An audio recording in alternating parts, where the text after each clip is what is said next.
সমাজের দিকে লক্ষ্য করে দেখেন, কে চায়, কে আছে শান্তি চায়? সবাই শান্তির কথা বলে, সবাই আলোকিত সমাজ, আলোকিত মানুষের কথা বলে। অনেকের স্লোগান আছে আলোকিত মানুষদের। আলোকিত মানুষ চাচ্ছেন, আলোকিত সমাজ চাচ্ছেন, আলোকিত থেকে গ্রহণ করবে। ওর কিতাব থেকে গ্রহণ করতে হবে। কোরআন মাটির অনুসরণ করে করে সেই মর্যাদায় পৌঁছেছিলেন। মর্যাদায় অভূতপূর্ব উচ্চতায় তারা পৌঁছেছিলেন। কিন্তু আজ আমাদের কি হলো, আমরা অধঃপতিত হতে হতে এমন এক নিচুতায় পৌঁছে গেছি যে এখন আমার কারোর জন্য আদর্শ থাকিনি। কোরআনে যে মাধুর্য, এর যে কল্যাণ, আমাদের নবী করিম সাল্লাল্লাহু আলাইহি ওয়াসাল্লামের যে দানবীর ছিলেন, তার পুত্র আদি রাদিয়াল্লাহু তাআলা আনহু ইরাকের একটা নগর, যারা মক্কা মুকাররমা থেকে 1000 মাইল দূরে। বলেন, আদি তুমি কি হীরা দেখেছো? বললেন, লাম আরাহা ওয়ালাকিন্নী উমিতু আনহা, যে আমি হীরা দেখিনি, তবে হীরা সম্পর্কে আমি শুনেছি। হীরা যে একটা জায়গা, নাম একটা জায়গা আছে, আমি তো শুনেছি। নবী করিম সাল্লাল্লাহু আলাইহি ওয়াসাল্লাম বলেন, in তালাবি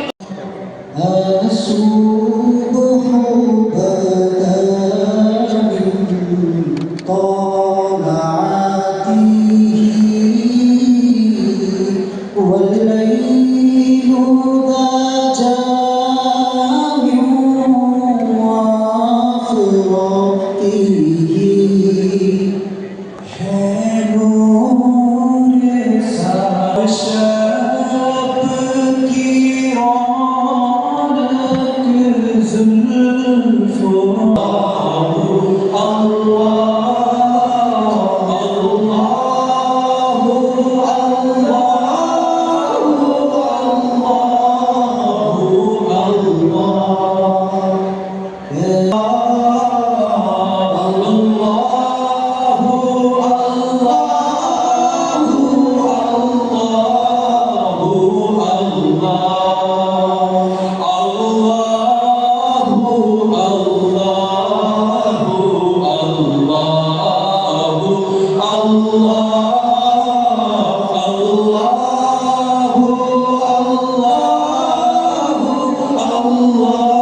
اللهم صل وسلم وبارك على نبينا محمد اللهم صل عليه اللهم بارك عليه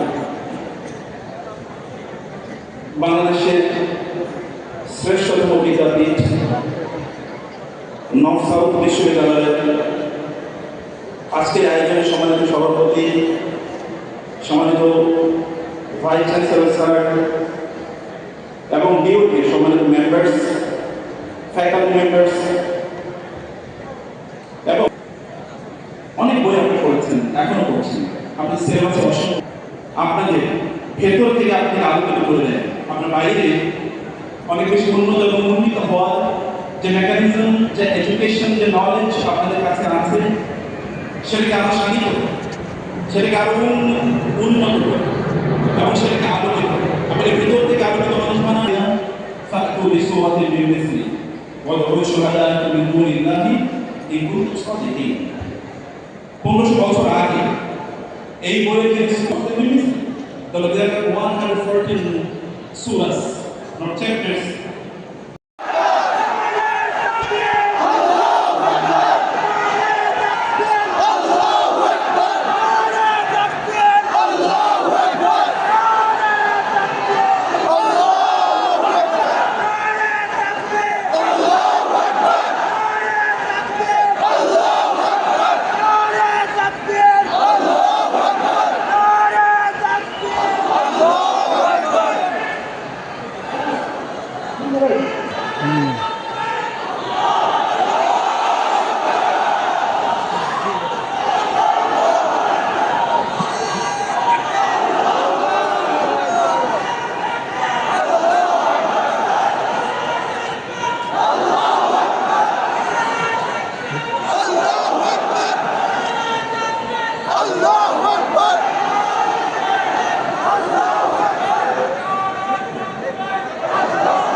Please be silent. Volunteer team, এই করার পরে কন্ট্রোল পুরো ক্লিয়ার হবে। Volunteer team, এই রাইট সাইড পুরো ক্লিয়ার হবে। ব্যাক ফায়ার এক্সিট মেইনটেইন করতে হবে। ফায়ার এক্সিট মেইনটেইন করো। ভলান্টিয়ার্স ফায়ার এক্সিট মেইনটেইন করো।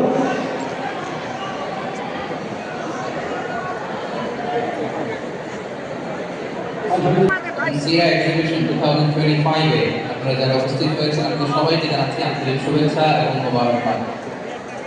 আমরা শুরুতেই আল্লাহ রাব্বুল ইজ্জত জালালের দরবারে শুকরিয়া জ্ঞাপন করছি, যিনি আমাদেরকে আজকে এই চমৎকার সন্ধ্যায় আপনাদের নর্থ সাউথ ইউনিভার্সিটির এই চমৎকার ক্যাম্পাসে এই কোরআন কনফারেন্সে আমাদেরকে একত্রিত হওয়ার সুযোগ করে দিয়েছেন। আমরা সবাই খুশি, কালিমাতুশ শুকর, আলহামদুলিল্লাহ। আজকের প্রোগ্রামে উপস্থিত আছেন কলেজ বিশ্ববিদ্যালয়ের সম্মানিত। শুরুতে আমি নর্থ সাউথ ইউনিভার্সিটির কর্তৃপক্ষকে অন্তরের অন্তঃস্থল থেকে ধন্যবাদ দিতে চাই আজকের এই চমৎকার কোরআন কনফারেন্সের আয়োজন করবার জন্য, এবং দূর দূরান্ত থেকে আপনারা যারা এসেছেন সবাইকে আবারও প্রাণ ঢালার শুভেচ্ছা এবং মোবারকবাদ জানিয়ে শুরু করছি। একটা ছোট্ট টপিক নিয়ে আজকে আমরা কিছু কথা শুনবো ইনশাআল্লাহ বিইজনিল্লাহ। যে টপিকটা আমি অ্যাড্রেস করার চেষ্টা করব সেটা হচ্ছে being proud of our Muslim identity. আমরা যে মুসলিম, আমরা আমাদের আত্মপরিচয় নিয়ে গর্ববোধ করি। আমরা জামাইনা লাইসাতা বিগাইরিহি আদাল্লানা আল্লাহ। ইসলাম ছাড়া অন্য কোথাও যদি আমরা সম্মান তালাশ করি, স্ট্যাটাস, ডিগনিটি, মর্যাদা তালাশ করি, তাহলে আল্লাহ তাআলা আমাদেরকে অপমানিত করে ছাড়ে। আমাদের মুসলিম আইডেন্টিটি নিয়ে আমাদের কেন প্রাউড ফিল করা উচিত? ইসলাম যে কত মহিমান্বিত, কত চমৎকার একটা religion and all encompassing way of life, এটা অনেক সময় আমরা উপলব্ধি করি। কেন আমাদের মুসলিম আইডেন্টিটি নিয়ে আমাদের প্রাউড ফিল করা উচিত, এ বিষয়ে প্রথমে কথা বলবো। এরপরে কথা বলবো what should we do to protect our Muslim identity? কেন আমরা প্রাউড ফিল করবো মুসলিম আইডেন্টিটি নিয়ে, এরপরে কথা বলবো এই মুসলিম আইডেন্টিটিকে আমরা কিভাবে প্রোটেক্ট করতে পারি। তাহলে প্রথমে ইসলামকে আল্লাহ তাআলা কি প্রথম যে আয়াতটি, দ্য ভেরি ফার্স্ট ভার্স আল্লাহ তাআলা যে নাযিল করেছেন, সেখানে আল্লাহ তাআলা আমাদেরকে জ্ঞানার্জনের কথা বলেছেন। হেরা গুহায় সূরা আলাকের প্রথম যে আয়াতটি নাযিল হয়েছে সেটি কি ছিল? ইকরা। আওয়াজ করে বলুন, সেটি কি? ইকরা বিসমি রাব্বিকাল্লাযী খালাক। Read in the name of your Lord who has created. পড়ো তোমার প্রভুর নামে যিনি শিখিয়েছেন। তাহলে ইসলামের প্রথম কথাই হচ্ছে পড়ো, এক্সপ্লোর করো, সাথে ইসলামের কোনো সম্পর্ক এবং একটি আয়াত হলে আমার পক্ষ থেকে গোটা বিশ্বে ছড়িয়ে দাও। এবং জ্ঞানের রাস্তায়, জ্ঞানের পথে যে অগ্রসর হয়, আল্লাহ হাবিব সাল্লাল্লাহু আলাইহি ওয়া আলিহি ওয়াসাল্লাম বলেন, যে ব্যক্তি জ্ঞানের পথে অগ্রসর হয় সে মূলত জান্নাতের পথেই অগ্রসর হয়। মান সালাকা তারিকান ইয়ালতামিসু ফীহি ইলমান সাহালাল্লাহু লাহু তারিকান ইলাল জান্নাহ। যে জ্ঞান অর্জনের জন্য সামনে আগায় সে মূলত জান্নাতের দিকে আগায়। আল্লাহু আকবার। রাসূল নাই বলেন প্রাউড ফিল হয় না? আচ্ছা, এক নম্বর হচ্ছে নলেজ বেসড রিলিজিয়ন। দ্বিতীয়ত হচ্ছে ইসলাম হচ্ছে দ্বীনুল ইনসানিয়া, মানবতার ধর্ম। মানবতাকে ইসলাম অনেক গুরুত্ব দেয়। মানুষের সম্মান মর্যাদা সবচেয়ে বেশি। ইসলাম মানুষকে বলে আশরাফুল মাখলুকাত। আল্লাহ তাআলা বলেছেন, ওয়ালাকাদ কাররামনা বানি আদম, I have dignified the status of the son of Adam. আদমের সব সন্তানদেরকে আমি মর্যাদা দিয়েছি। তিনি বলেন যে আমি মুমিনদেরকে শুধু মর্যাদা দিয়েছি, শুধু মুসলিমদের মর্যাদা দিয়েছি, কেবলমাত্র মুসল্লিদেরকে মর্যাদা দিয়েছি, এমন তিনি বলেন। ওয়ালাকাদ কাররামনা বানি আদম, গোটা বনি আদমকে, মুসলিম অমুসলিম নির্বিশেষে সব বনি আদমকে আমি সম্মানিত করেছি। আল্লাহু আকবার। এভাবে ইসলাম মানবতার কথা বলে এবং মানুষের জন্য যে কাজ করে ইসলাম তাকে শ্রেষ্ঠ মানুষ বলেছে। খায়রুন নাস আনফাউহুম লিন-নাস, মানুষের মধ্যে শ্রেষ্ঠ সে মানুষ যে অন্যের কাজে লাগে, যে মানবতার উপকারে আসে, সে শ্রেষ্ঠ মানুষ। এভাবে ইসলাম মানবতার জয় গান গেয়েছে। আল্লাহ রাসূল সাল্লাল্লাহু আলাইহি ওয়া আলিহি ওয়াসাল্লামের সামনে দিয়ে একবার একটা লাশ যাচ্ছে, তুলে ধরেছে, মানুষকে আশরাফুল মাখলুকাত বলেছে। নতুন করে মানবতা তাদের কাছ থেকে আমাদের শেখা লাগবে না। তাহলে এক নম্বর হচ্ছে ইসলাম জ্ঞান ভিত্তিক ধর্ম। দুই নম্বরে বললাম ইসলাম নামাজ পড়লে আল্লাহ কবুল করবে। তাহলে বলেন তো ইসলাম পালন কি কঠিন না সহজ? আমরা মাঝে মাঝে খুব কঠিন করে পালন করি। অনেক সময় আমাদের কাছে লিগ্যাল অপিনিয়ন চায়, ফতোয়া জানতে।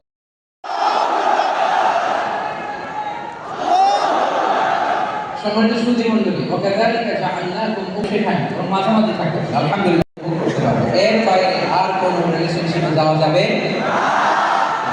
প্রি ম্যারেজ রিলেশনশিপ এটা কি হালাল না হারাম? ফতোয়া আপনারাই দিয়ে দিচ্ছেন।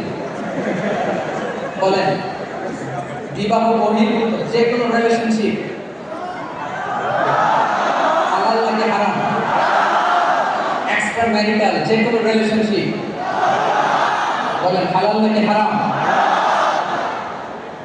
সাবধান হয়ে যাবে।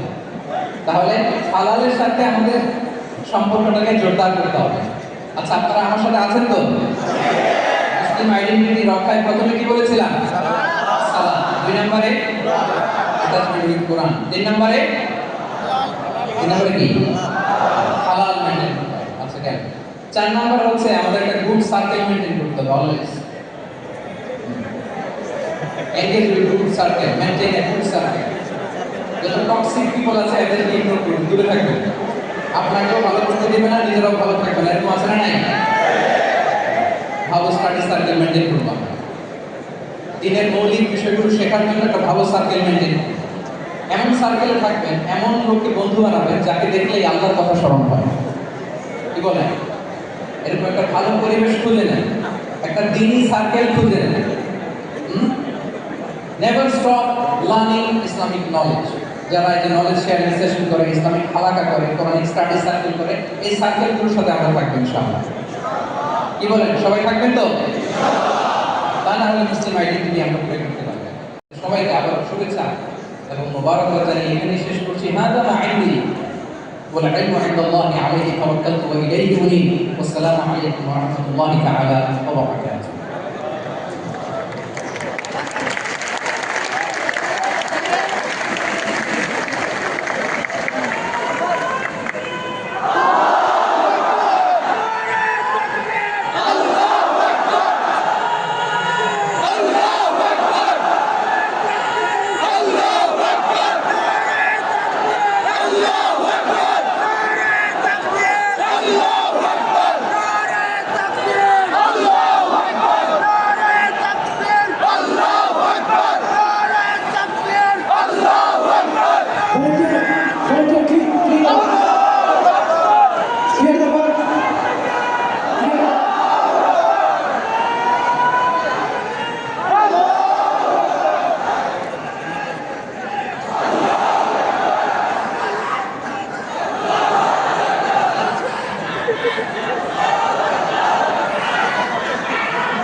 বিশ্বজগতের প্রতিপালক আল্লাহ সুবহানাহু ওয়া তাআলা হাবিব, তিনি হাবিবুল্লাহ, আল্লাহর বন্ধু, উভয় জাহানের মানবের সর্দার বিশ্বনবী মুহাম্মদ সাল্লাল্লাহু আলাইহি ওয়াসাল্লাম। আলহামদুলিল্লাহ, ইন্নাল হামদুলিল্লাহ নাহমাদুহু ওয়া নাস্তাঈনুহু ওয়া নাস্তাগফিরুহু ওয়া নু'মিনু বিহি ওয়া নাতাওয়াক্কালু আলাইহি ونعوذ بالله من شرور أنفسنا ومن سيئات أعمالنا من يهده الله فلا مضل له ومن يضلله فلا هادي له وأشهد أن لا إله إلا الله وحده لا شريك له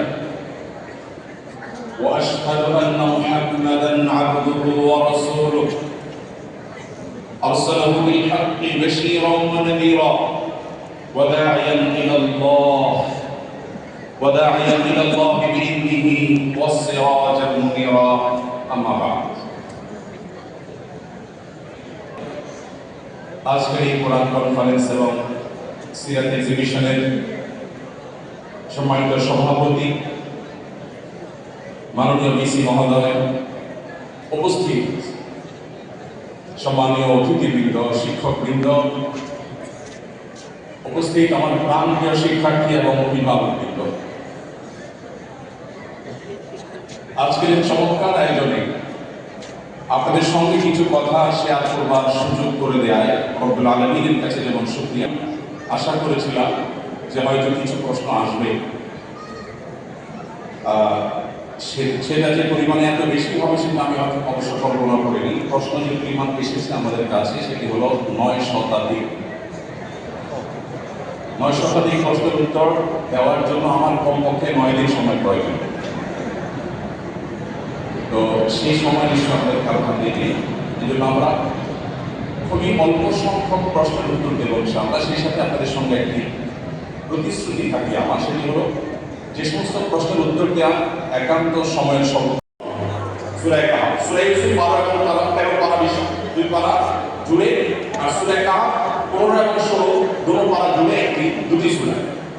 সূরা ইউসুফের মধ্যে আপনাকে কোরআনে কারীম আল্লাহ তাআলা পরিষ্কারভাবে শিখিয়েছে কিভাবে একজন তরুণ তার জীবনের প্রচন্ড লোভ, প্রচন্ড আকর্ষণ, প্রচন্ড অন্যায়ের প্রতি আগ্রহ, টান এটি থাকার পরও সে নিজেকে আত্মরক্ষা করবে। ইউসুফ আলাইহিস সালামের নাম শুনেছেন না আপনারা? ইউসুফ আলাইহিস সালামের নাম শুনেছেন? ইউসুফ আলাইহিস সালামের সামনে হারামের হাতছানি ছিল কি ছিল না? ইউসুফ আলাইহিস সালাম নিজেকে বাঁচিয়ে রেখেছেন, আত্মরক্ষা করেছেন। আল্লাহ রাব্বুল আলামিন কোরআনে কারীমে সেটা উল্লেখ করেছে। ডক্টর বন্ধুকার আব্দুল্লাহ জাহাঙ্গীর রহমান আরেকটি আপনাদের সঙ্গে শেয়ার করতে চাই। স্যার বলতেন এই যুগের তরুণরা কেউ যদি গভীর রাত উঠে তাহাজ্জুদের নামাজ পড়ে, কেউ যদি অনেক নফল নামাজ পড়ে, অনেক কোরআন তেলাওয়াত করে, অনেক চোখের পানি ফেলে, এর চেয়ে বেশি গুরুত্বপূর্ণ হলো কোন তরুণ যদি তার চরিত্রকে কালিমামুক্ত রাখতে পারে। নবী করিম সাল্লাল্লাহু আলাইহি ওয়াসাল্লাম বলেছেন, কেউ যদি তার সম্ভ্রমকে রক্ষা করবার দায়িত্ব নিতে পারে, কেউ যদি তার মুখ এটা দিয়ে কোনো অন্যায় গুনাহ পাপাচার করবে না, মানুষের ক্ষতি করবে না, গালমন্দ করবে না, এটারও দায়িত্ব নিতে পারে, নবীজি বলেছেন আযমান্নাহুল জান্নাহ, আমি তার জন্য জান্নাতের দায়িত্ব নিলাম। অথচ এটা হলো মানুষের জীবনে বরকত নষ্ট করার, প্রোডাক্টিভিটি নষ্ট করার সবচেয়ে বড় কারণের মধ্যে একটা। অতএব আমরা যদি রাতে তাড়াতাড়ি শোয়ার অভ্যাস করি এবং সকালে যদি ঘুমানোর অভ্যাস পরিত্যাগ করতে পারি, সকালে কাজে যেতে পারি, ইনশাআল্লাহ জীবনে বরকত আসবে। নবীজি বলেছেন আল্লাহুম্মা বারিক লি উম্মতি ফি বুকুরিহা, হে আল্লাহ আপনি আমার উম্মতের জন্য সকালের সময়টাতে বরকত দান করুন, এই সকালের সময়টা ঘুমিয়ে থাকার সময় নয়। এরপরে প্রশ্ন হলো, কোন প্রতিষ্ঠানে ইসলামের অবমাননা হলে, বাইরের কিছু ঘটলে এই দায়ভারযুক্ত প্রতিষ্ঠানের সকলের উপরে বর্তায়। এটা হলো ওয়ালা তাযরু ওয়াজরাতুন বিজরা উখরা, লা তাযরু ওয়াজরাতুন বিজরা উখরা। আল্লাহ রাব্বুল আলামিন কারোর পাপের বোঝা, একজনের পাপের বোঝা আরেকজনের উপরে চাপিয়ে দেন না। কেউ যদি কোনো পাপে লিপ্ত হয়, কেউ যদি কোনো অন্যায় লিপ্ত হয়, এর দায়ভার তার উপরে চাপানো হয়। সামগ্রিকভাবে সবার উপরে গণহারে দায় চাপানো, এটা ইসলামের বা কোরআনের শেখানো কোনো পদ্ধতি নয়। প্রোগ্রামে আমাদের তরুণদের এই প্রশ্ন থাকে, এখানে অনেক বাবা মা আছেন, আমি জানি অভিভাবকরা আজকে আহত হয়েছেন এবং এই প্রোগ্রামে অংশগ্রহণ করেছেন। যারা বাবা মা আছেন, প্যারেন্টস আছেন, তারা তরুণদের এই আর্তনাদ কি শুনতে পাচ্ছেন? তরুণদের চিৎকার কি আপনারা শুনতে পাচ্ছেন? আমি আপনাদেরকে তরুণদের এই মনের ভাষাটা সিরিয়াসলি আপনাদেরকে পাঠ করার, অনুধাবন করার বিনীত অনুরোধ করতে চাই। আপনারা অনেকে জেনে থাকবেন, আমাদের নবী করিম সাল্লাল্লাহু আলাইহি ওয়াসাল্লাম বলেছেন, তোমার সন্তানের জন্য যদি উপযুক্ত পাত্র খুঁজে পাও, উপযুক্ত পাত্রী খুঁজে পাও, উপযুক্ত জীবন সঙ্গী খুঁজে পাও, তাহলে তাদেরকে বিয়ে দিতে বিলম্ব করবে না। যদি করো তাহলে পৃথিবীতে ফাসাদ এবং ব্যত্যয় সৃষ্টি হবে, বিশৃঙ্খল হবে, পৃথিবীটা যে গতি সেটা হারিয়ে ফেলবে। আজ পৃথিবীর প্রত্যেকটা উন্নত দেশে আপনি দেখবেন পৃথিবী তার গতি হারিয়ে ফেলেছে। যখন সে দেশগুলো একসময় জন্ম নিয়ন্ত্রণ করবার জন্য প্রণোদনা দিত, এখন সন্তান জন্মের জন্য একটা সন্তান দিলে $1, দুইটা সন্তান জন্ম দিলে এত বেশি $, এত বেশি সুযোগ সুবিধা, প্রত্যেকটা উন্নত দেশ দিচ্ছে। একটি উন্নত দেশ বাকি নেই যে এই সমস্যা তারা ফেস করছে না। মানুষের সন্তান জন্ম দেওয়ার যে টেন্ডেন্সি, এটা বৈবাহিক এই সম্পর্ক যদি না থাকে, পৃথিবী থেকে মানব সভ্যতা হারিয়ে যাবে। এই জন্য কোরআনে ইসলামী শরিয়ার যে দণ্ডবিধি রেখেছে, এটাতে সবচেয়ে কঠিন শাস্তি রেখেছে বিবাহ বহির্ভূত সম্পর্কের জন্য। কোনো বাবা মা তার সন্তানকে যদি সময় মতো বিবাহ দিতে গাফিলতি করে, সন্তান যদি কোনো পাপাচারে লিপ্ত হয়, তার চরিত্র নষ্ট করে, তাহলে পৃথিবী তার গতি হারাবে, স্বাভাবিকত্ব হারাবে, মানুষের জন্মের হার এটা আস্তে আস্তে থমকে যাবে। মানুষ যখন অবৈধ পথে বিবাহ বহির্ভূত সম্পর্কে, হারাম সম্পর্কের মধ্য দিয়ে তার চাহিদাকে পূরণ করতে পারবে, বিবাহ করার আগ্রহ মানুষের কমে যাবে। পৃথিবীতে যে সংকট তৈরি হলো, সন্তান যে বিপদগামী হলো, এর জন্য বাবা মা অবশ্যই দায়ী হবেন, আল্লাহর কাছে তাদেরকে জবাবদিহি করতে হবে। যারা মুরব্বীরা আছেন, প্যারেন্টস যারা আছেন, বাবা মা যারা আছেন, আমি তাদেরকে বলতে চাই, আপনারা যখন এখনকার তরুণদের বয়সে ছিলেন, তখন সোশ্যাল মিডিয়ার এই ভয়াবহতা, তখন আজকে যে সমস্ত ফিতনা আছে, এই ফিতনাগুলো তখন এতটা ভয়াবহ ছিল না। এখন সন্তানদের সামনে হাজারো ফিতনার হাতছানি। অতএব সন্তানদের বিয়ের ব্যাপারে বাবা মা আন্তরিক হতে হবে। সন্তান যখন হারাম সম্পর্ক করে, অনেক বাবা মা আছে সেটাকে স্বাভাবিক মনে করে। হারাম সম্পর্কই যদি করে, সেটা যদি আপনার কাছে স্বাভাবিক মনে হয়, সেটা কোথায়? হ্যাঁ, বিয়ে দিতে যদি মনে করেন যে এখন অসুবিধা, তাহলে উঠানোর দরকার নেই, শুধু আগ্রহ ভয় রেখে দেন। তাদের পারপাস সার্ভ হয়ে যায়, তারা হারাম সম্পর্ক থেকে বেঁচে যায়, তারা একজন জীবন সঙ্গীকে ঠিক করুন।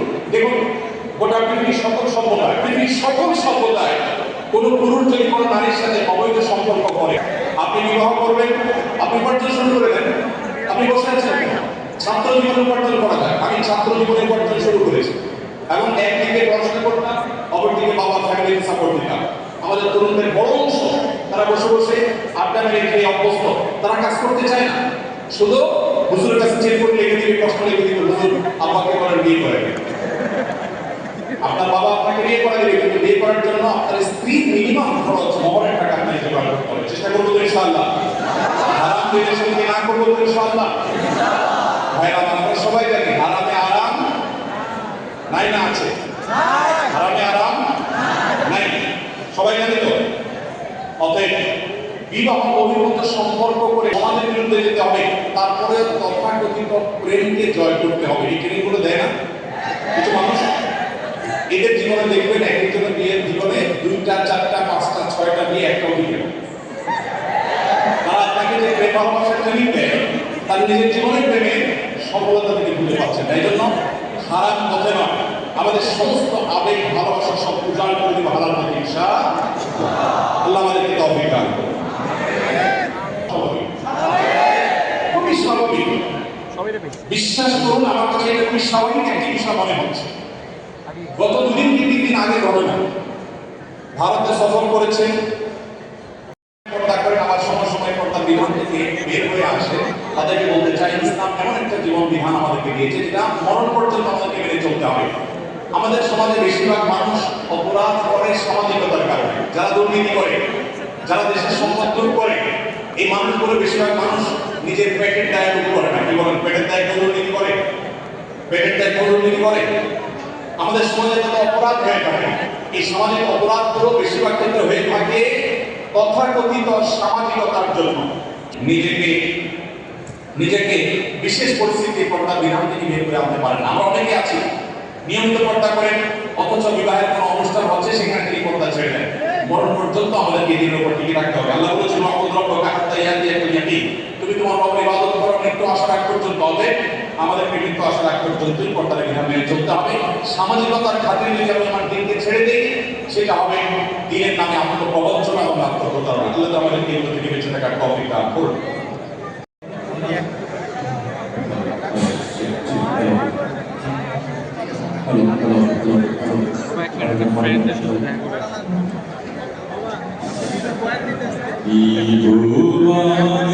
প্রিয় মুহাম্মদ এলো রে দুনিয়ায়,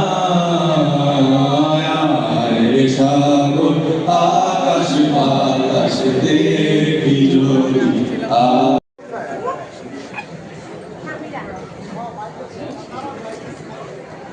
Excuse me. I'm sorry. But everyone else is doing the same.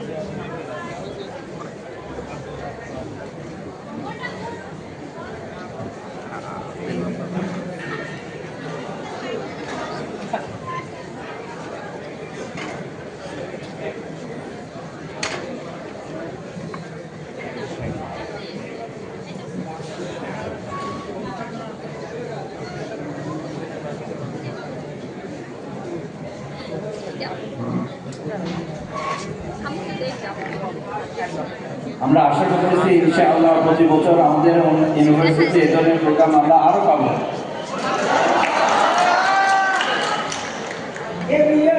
Every year inshallah we will have this kind of occasion inshallah. সবাইকে ধন্যবাদ জানাই। আজকের অনুষ্ঠান আমরা এখানে সমাপ্তি ঘোষণা করছি।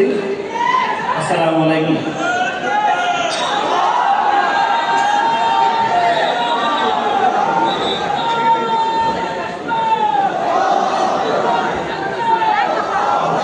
Obrigado.